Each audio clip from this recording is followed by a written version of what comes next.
Baik, Assalamualaikum warahmatullahi wabarakatuh. Pemirsa, kembali lagi dalam acara talk show Sulsel Memilih dengan tema yang tentunya tidak kalah menarik, yakni Sri Kandi Pengawal Demokrasi Sulsel. Saya Latifah Fauzia akan menemani pemirsa sekalian hingga akhir acara selama 30 menit ke depan. Baik pemirsa, seperti yang kita ketahui bersama bahwa kemarin pada hari Selasa, tepatnya pada tanggal 9 Mei 2023, 7 anggota terpilih Bawaslu telah resmi dilantik oleh Bawaslu RI, Ketua Bawaslu RI. Dan kali ini saya ditemani oleh salah satu anggota yang satu-satunya perempuan yang ada di Bawaslu Sulsel, sekaligus Ketua Bawaslu periode 2023-2028, Ibu Mardiana Rusli atau akrab kita sapa sebagai Ibu Ana. Baiklah Bu, selamat pagi Bu dan selamat datang. Bagaimana kabarnya Bu? Assalamualaikum warahmatullahi wabarakatuh. Selamat pagi. Ya, alhamdulillah sampai hari ini sehat ya Latifah dan juga pemirsa Kabar Makassar. Jadi yang pertama Bu, mungkin yang ingin saya tanyakan nih, soalnya dari kemarin saya sudah penasaran terkait bagaimana sih sosok dan profil dari Ibu Mardiana Rusli, satu-satunya anggota perempuan yang ada di Bawaslu Sulsel saat ini. Mungkin Bu bisa Ibu ceritakan bagaimana perjalanan hidupnya atau sepak terjangnya yang dulunya dari seorang jurnalis hingga sekarang bisa menjadi Ketua Bawaslu. Silakan Bu. Ya saya begini-gini aja. Tapi pada dasarnya semua adalah proses yang pencapaian yang tidak instan ya. Pertama memang saya memulai itu dari dunia kampus dulu.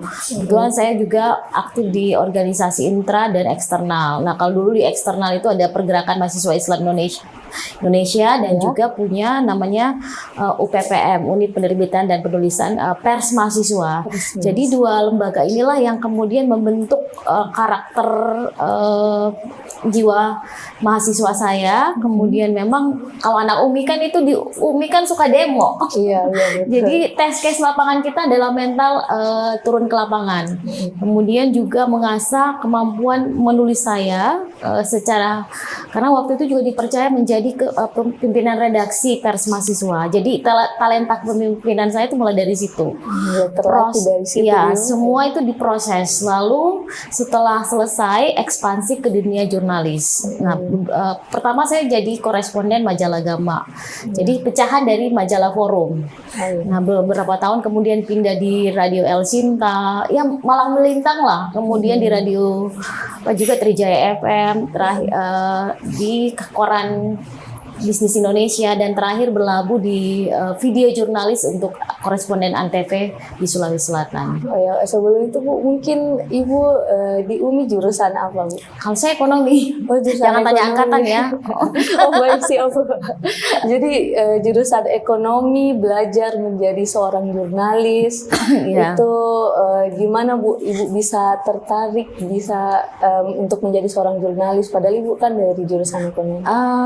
Saya tuh suka membaca, jadi pertama kali saya seneng lihat reporter TV waktu itu Ibu Usi Karundeng, jadi saya sangat respect cara dia membawa. Kemudian saya membaca catatan senior saya di PMI waktu itu, dia seorang wartawan Republika, jadi itu yang kemudian menginspirasi saya untuk bahwa menarik kayaknya untuk menjadi jurnalis. Kenapa? Jurnalis itu semua orang adalah kawan dan semua tempat adalah tempat berburu. Jadi kita memang, menurut saya selama saya menggeluti dunia jurnalis, human interest kita yang akan dikuatkan, ketajaman insting kita dilatih untuk melihat realitas-realitas keadaan, termasuk memilah kebenaran dan kebohongan dalam mengabarkan informasi. Nah, memang pertarungan itu adalah pertarungan pikiran, mental, dan karakter kita juga akan terbawa. Oh, jadi di sini memang kita harus peka ya Bu terhadap Iya. situasi, bagaimana caranya membedakan kebenaran akan suatu informasi dan berita yang kurang tepat yang Iya. tersebar di masyarakat. Ya itu dalam segi skill ya, tapi kemampuan kita adalah bagaimana memanusiakan manusia dalam konteks kita sebagai jurnalis.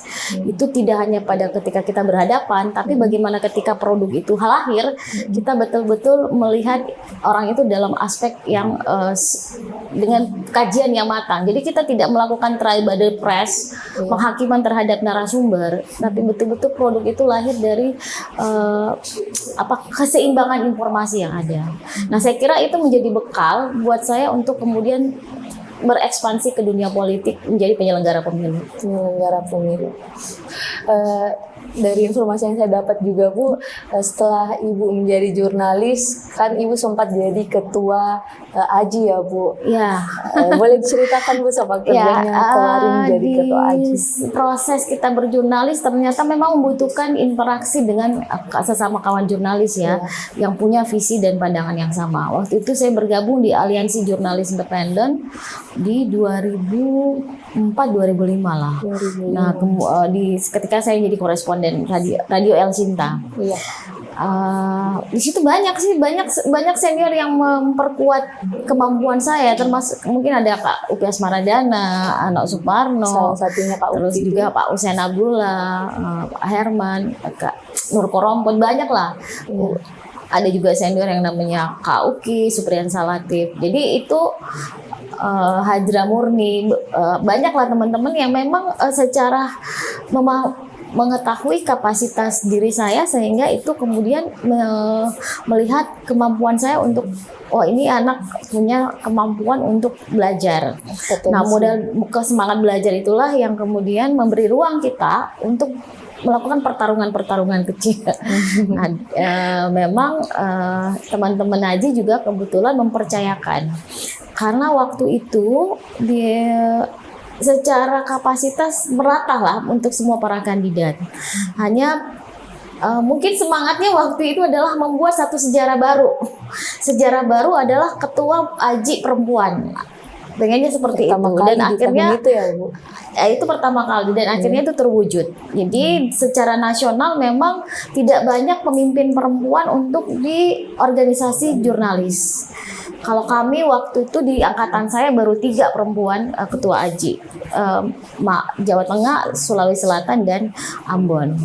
Nah, itu menjadi tantangan yang seharusnya kita kelola untuk memberi ruang bagi perempuan mencoba untuk meraih tubuh kepemimpinan. Oh ya, selama jadi ketua AJI kemarin Bu, itu salah satu tantangan terbesar kan, Ibu pertama kali juga kan jadi salah satu perempuan pertama yang menjadi ketua AJI. Apa sih tantangan terbesarnya Bu kemarin? Tantangan kita adalah SDM internal ya, dari aspek karakter dan perilaku. Memang kita tidak sama di tengah tuntutan jam kerja seorang jurnalis yang tidak tentu. Kalau kita berorganisasi kan sebenarnya harusnya dia mampu membagi keseimbangan antara berorganisasi dengan bekerja. Tapi itu keinginan kita. Tapi kan industri tidak seperti itu ya. Industri itu pingin jurnalisnya tunduk dengan pekerjaannya, patuh dan pekerjaannya. Nah, ketika ada kebijakan yang kontradiktif dengan kebijakan industri media, maka tarikannya itu cukup kuat.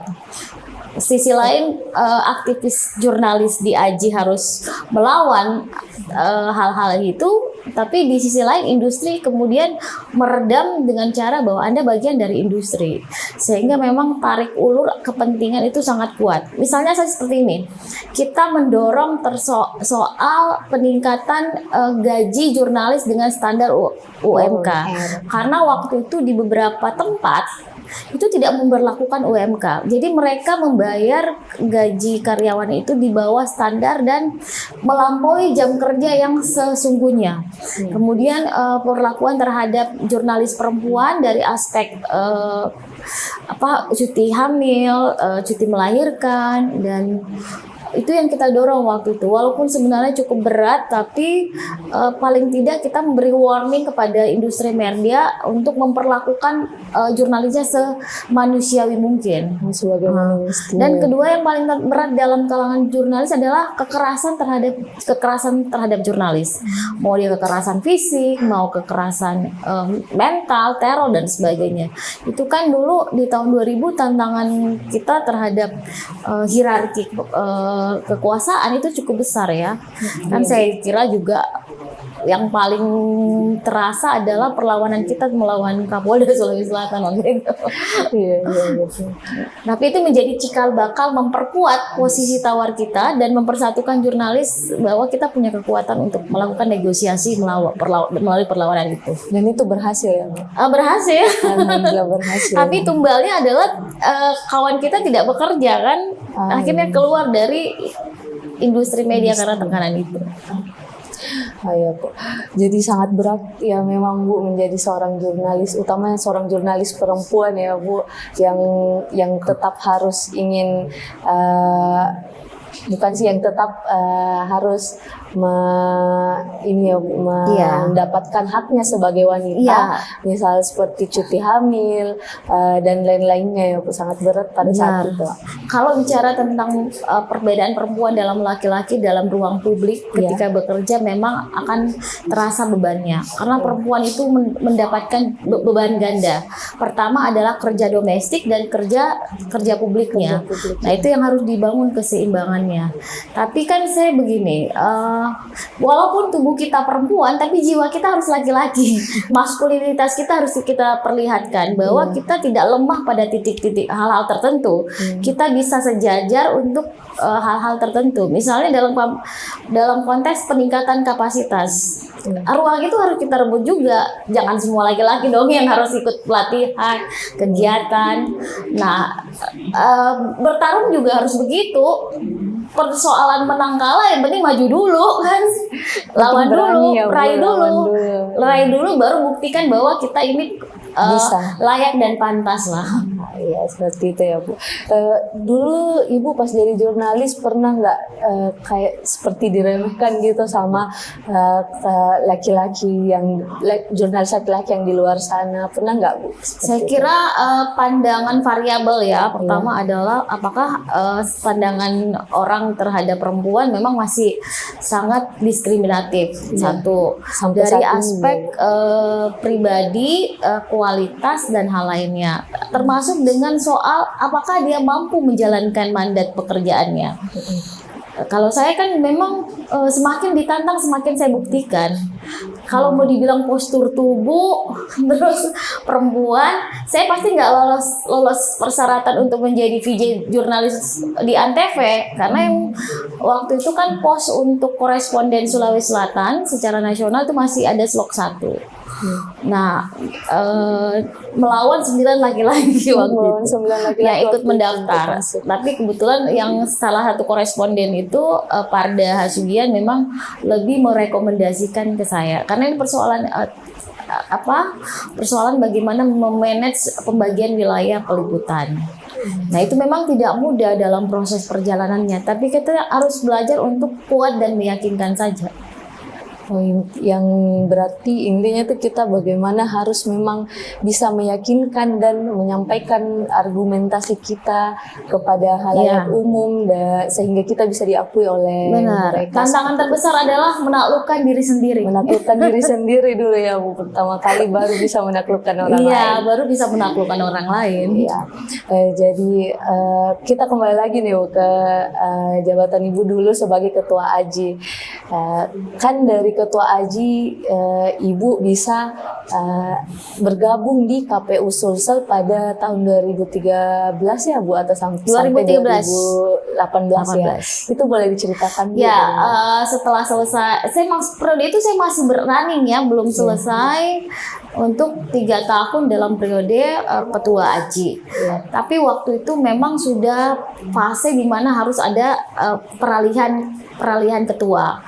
Nah, diskusi saya waktu itu dengan beberapa senior, termasuk yang pendiri Kabar Makassar KUPI. Ya udah, daripada seperti ini mencoba di KPU mumpung lagi ada pendaftaran. Saya bilang saya nggak mau berurusan dengan hal-hal politik. Dalam tafsir kita soal politik itu adalah belum begitu sangat familiar dengan kita yang jurnalis. Karena kita selalu memandang persoalan itu hitam putih. Kan ini benar, ini salah, nanti baru dilakukan pengkajian. Nah, itu yang akhirnya dipanggil lah dengan beberapa diskusi.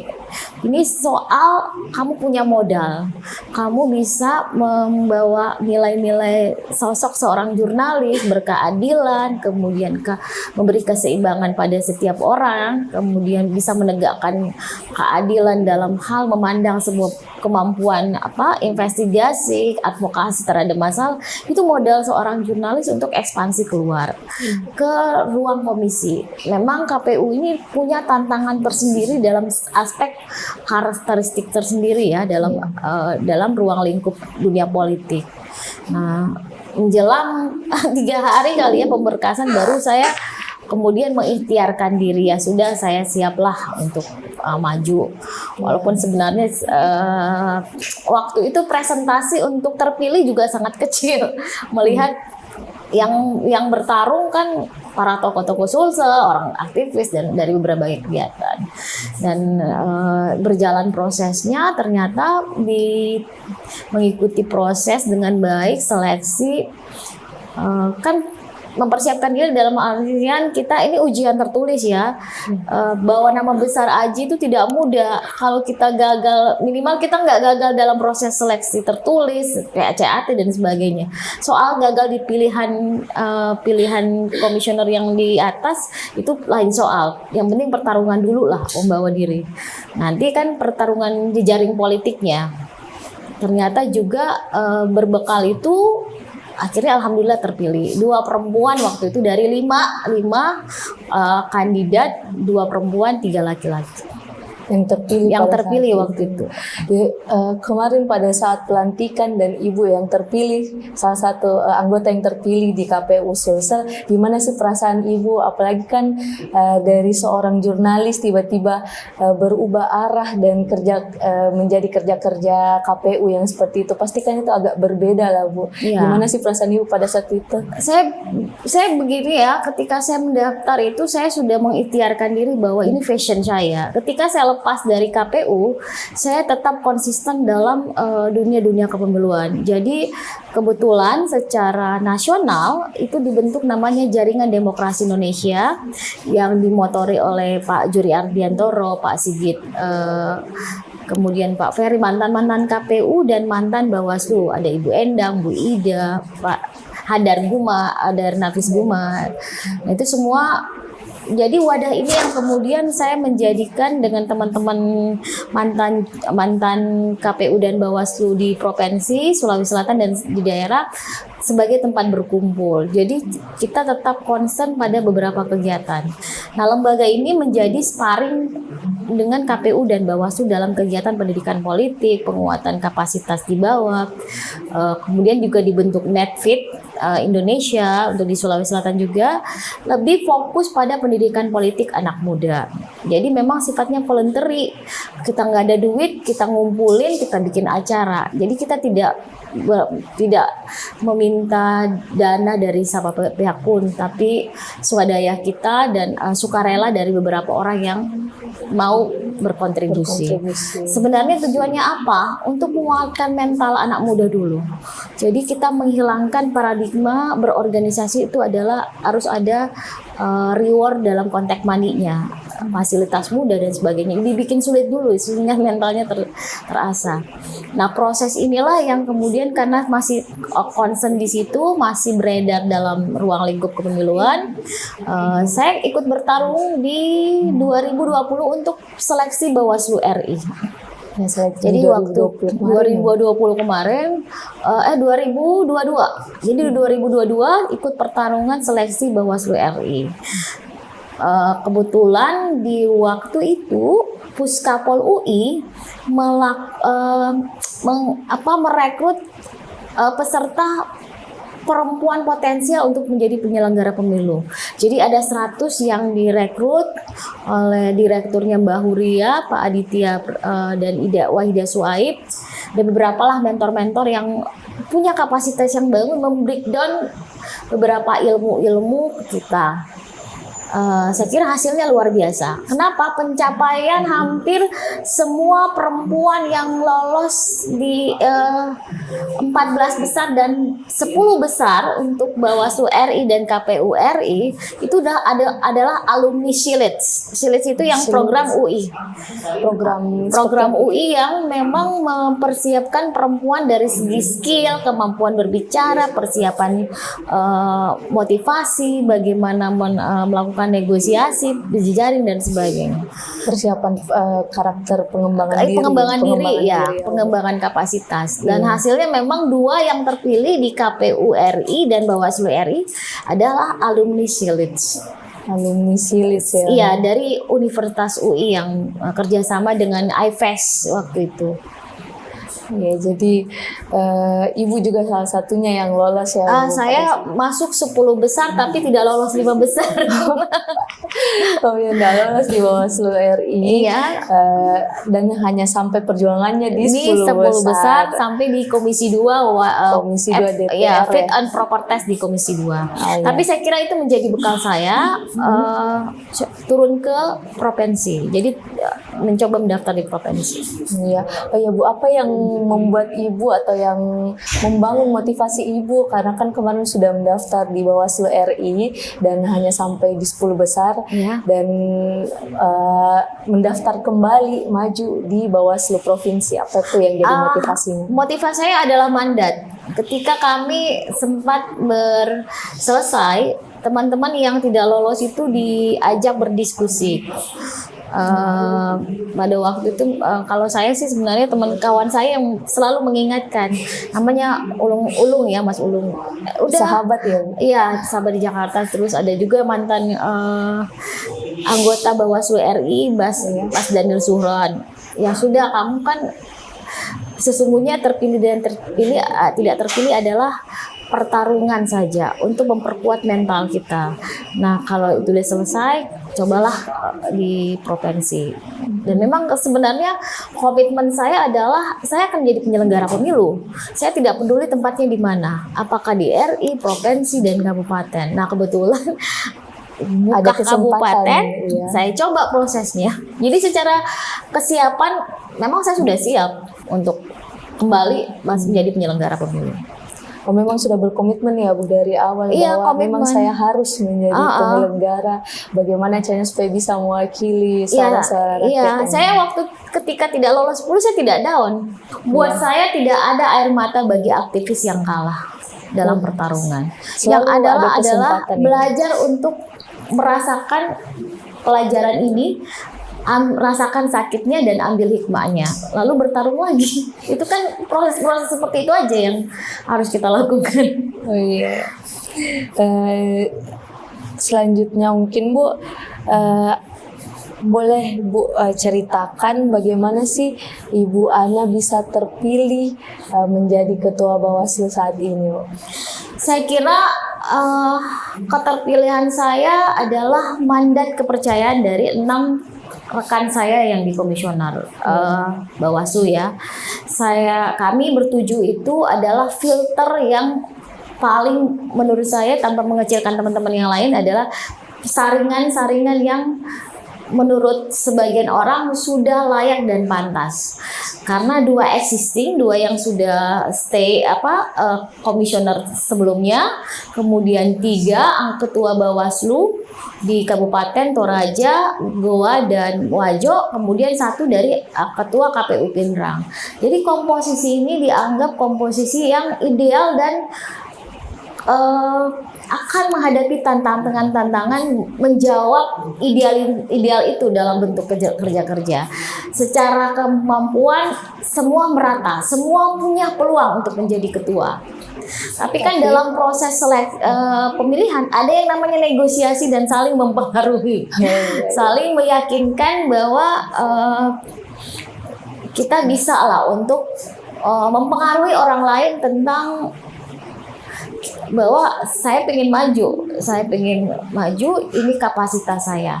Saya kira kita punya semua itu teman ya, jadi punya referensi dari setiap orang per orang. Ya, dalam negosiasi kemarin itu Bu, bagaimana caranya bisa meyakinkan seseorang bahwa saya mampu loh masuk menjadi ketua dari suatu lembaga ini? Apa saja sih yang Ibu tawarkan kemarin saat Penawarannya sederhana saja, karena memang dari teman juga ada yang maju, jadi memang prosesnya kita saling penjajakan satu sama lain. Kemudian mungkin ada komisioner yang mengatakan bahwa sudah saatnya Bawaslu Sulsel ini punya sejarah. Cara sejarahnya adalah meletakkan perempuan sebagai ketua. Itu menjawab juga bahwa perempuan itu tidak dipandang dalam dunia politik, tapi perempuan itu diletakkan pada derajat yang baik ketika dia memiliki kualitas yang baik. Jadi dalam dunia politik itu memang tidak ada istilah gender. Tidak ada perspektif. Ya. Perspektif kawan-kawan yang 6 ini sudah selesai soal gender. Oh, sudah selesai. Sudah selesai bahwa ini bukan soal menjadi ketua itu bukan soal perempuan dan laki-laki. Iya. Soal kemampuan dan kapasitas. Soal bagaimana dia dimandang berpotensi mampu mengakomodir, mengayomi yang lainnya. Berarti 6 komisioner yang lain itu mereka percaya bahwa Ibu mampu bisa memimpin lembaga Bawaslu saat ini. Saya kira ketika mereka memberi mandat, mereka memberi kepercayaan. Tinggal memang konsolidasi internal yang harus kita kuatkan, yang diperkuat ya Bu.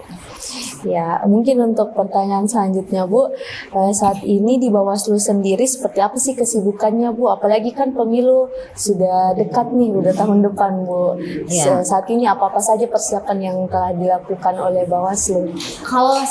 Kalau pemilu kan sudah berjalan ya tahapannya, dan tahapan yang paling dalam beberapa hari ini kita fokus konsentrasi pada